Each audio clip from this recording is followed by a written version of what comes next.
Hey everybody, I was going through my closet the other day and guess what I found? This in there. Unbelievable. This is over 15 years old and this is a Sekonic light meter, model number 358, one of the most popular light meters that were out years ago.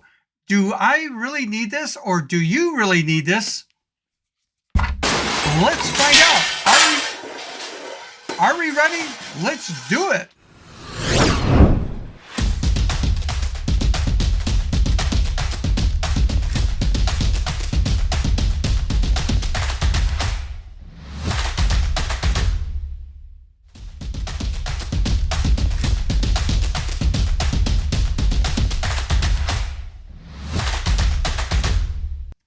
Hey everybody, welcome back to my channel. If you're new to this channel, it is dedicated to photography and as a photo artist. And if you could do me a favor, which would help me out, and that is please like this video, hit the subscribe button if you haven't subscribed already, and hit that notification bell. Okay, quickly with that out of the way, let's talk about light meters. Now, I was asked maybe about 3 months ago, hey, Steve, I've been watching you shoot in the studios and other work here in Michigan, and don't you use a light meter? And my answer is, well, yeah, I do. It's right here. It's at the back of my camera. I mean, that's what I use. And they go, no. Don't you use an external light meter? Meaning, you mean something like this. And the answer to that is no. And I'll explain why. Now, I'm not against this. I don't want you to think just because I don't use one, doesn't mean it's going to be an asset for you. You might like it, but here's what I don't want you to do. I hate to see you waste money like many of us photographers have. So I'll give you a quick story. When I started photography, part-time basis, 2005, I got my first digital camera. When I started to learn off-camera lighting and flash techniques and working with strobes, and that was probably like 2006 or so, everybody said, oh, you need to get a light meter. And this was the most popular brand you can get. Sekonic is still a very popular brand, but this is not to be found anymore unless you find a used one. But it's the old 358 Sekonic meter. Very popular. I can't remember the retail price at the time. I think it was around $200 or so. Still works. I mean, light meters don't wear out, at least that I know of. And maybe somebody dropped one and broke it. But the point is this, I have used this about 6 times, and that is it. I've never touched it ever since. And I thought, is there something wrong with me? This is really holding me back in my creativity versus trying to use this. And some people will call this like painting by the numbers. And it wasn't a fit for me because I was doing more creative things, and I was basing my decisions on visuals and not on numbers. So as I got more into photography, I found out people like Joel Grimes. Hey, Joel, I don't see you using a light meter. And he goes, well, yeah, the back of my camera. And I go, no, an external light meter. And he goes, yeah, I did in the film days, but today we have it in the back of our camera. And it doesn't know what I want. It's just a bunch of numbers for proper exposure. Well, sometimes I want things slightly underexposed versus overexposed a bit. But basically, I'm looking at where the light is falling, and I keep tweaking the light to get it where I want it to get. And I can work faster that way. And I go, oh, because I thought it was only me. Now, there's another guy I've been following for years, Karl Taylor. And I'm going to put a video clip. I'm not going to play the whole thing for you. I'll play maybe about 1.5 to 2 minutes, but I'll put a link to the entire clip about how he does not use a light meter and hasn't touched one in over 15 years. And he is a very high-end commercial photographer that's been around for years in the UK. Another one is Peter Colson from Melbourne, Australia. Same thing, over 30-some years as a commercial and portrait photographer. And ever since he went digital, he has never touched a light meter. And there's also a link to a video clip he did. I'll play maybe about 1 minute of that for you during this video, but the links will be in the show notes so you can actually follow that for you at the very end. Now, at the very end of these 2 video clips, I want to talk about how I can help you save money if you decide, I don't really know if I want to get one or not. I'll give you some guidelines to help you out. But before we do that, let's watch a couple of these video clips. There are two main reasons why you don't need a light meter, and in this video I'm going to explain why I haven't used one for 15 years and why my work is better for it. I'll show you that many photographers who use light meters essentially don't really understand light.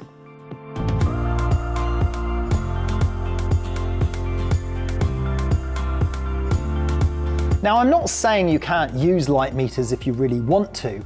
I'm only here to explain why, for me, they are a waste of money and can negatively affect my creativity. Please watch on if you're willing to keep an open mind. Two reasons why you don't need a light meter for digital photography.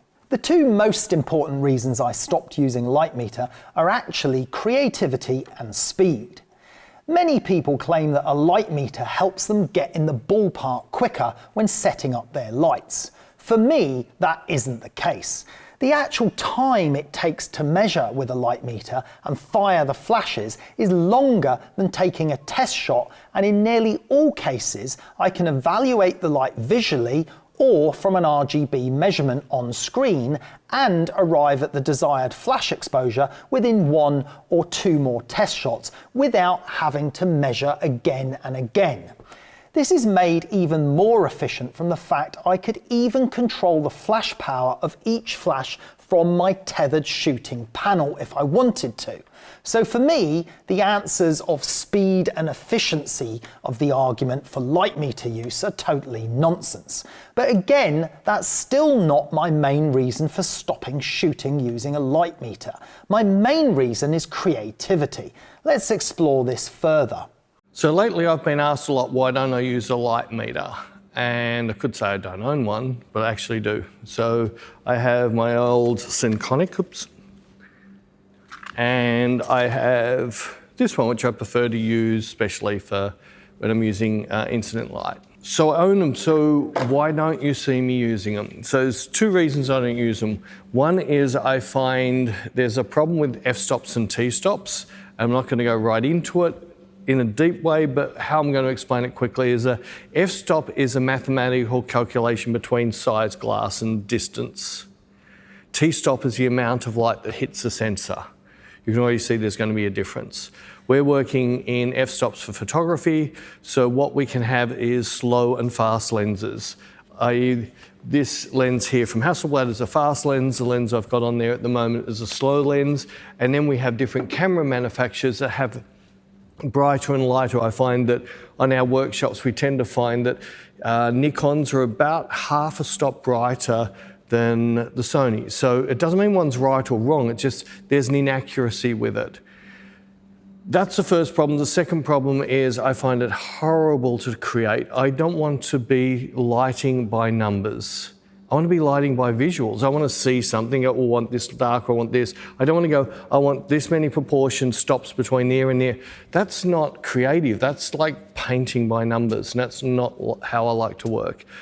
You're going to quickly see me set up an exposure using a light meter and then set up an exposure using my own way, and you'll see which one is more pleasing for both me and more efficient. Hey everybody, there was a couple teaser videos. What I'm trying to encourage you to do is go into the show notes, and I have the two links to Karl Taylor's YouTube channel where he talks about light meters, and also Peter Coulson. They'll actually do a test with changing lenses with the same f-stop to show you that it's different. And they'll talk about how this affects their creativity and actually slows them down. But again, they're usually about 10 minutes long each, and I didn't want to fill up my video clip with that. It's just hit the highlights of that and try to encourage you guys to think about whether you should really use a light meter or not. Now, again, I'm neutral on this. I just don't want you to waste money like most photographers are told you have to have one. And then within a few months, it's in their closet or it's in their desk drawer. They don't even use it. So here's what I would recommend. And again, these are just some guidelines that to help you decide whether you should actually invest in one or not. Number one is I would definitely try to borrow one. There's probably plenty of photographers in your area, if you get to know them, who have a light meter that they're just not using. And ask them, hey, could I borrow it for a week? And what I want you to do is work on your style of photography and use that light meter, then stop using it and use the light meter in the back of your camera and see which one works best for you. You might like a light meter, okay? Then if you like it, maybe they'll sell it to you, a good discount because it's a used light meter. They're not using it anyhow. So I would definitely try to borrow one.